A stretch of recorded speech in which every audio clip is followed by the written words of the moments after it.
Hello, I'm Fons Trompenaars, born out of a French mother and a Dutch father, which made me interested after my master's degree in economics to go to do a PhD at Wharton on the effect of culture in how people organize themselves. I did that comparative type of research in Shell in the early 80s.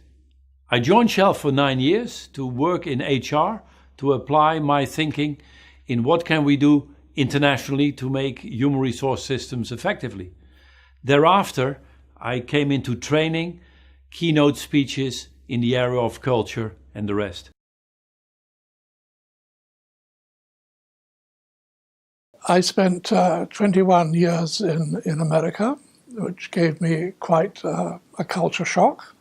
I went from Harvard to a halfway house for ex-convicts who had come from San Quentin, so that was also a culture shock. And in my opinion, culture shock either breaks you and you end up in prison, or it makes you, in which case you become creative and innovative, because the sheer shock gets you into that state. And I like to think I'm creative, but I leave that for you to judge. People work for meaning. They don't actually work for money. If they do work for money, then they're in a pretty sad state. If that's all in their lives. And they ask him, "What's it like to realize that this man has made more money in a week than you made in your whole life?" And he said, "Well, I have one thing he doesn't have, and that's enough."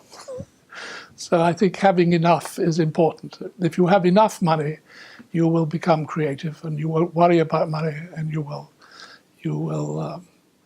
innovate. But if you go after money, that's all you'll get, and that's sad.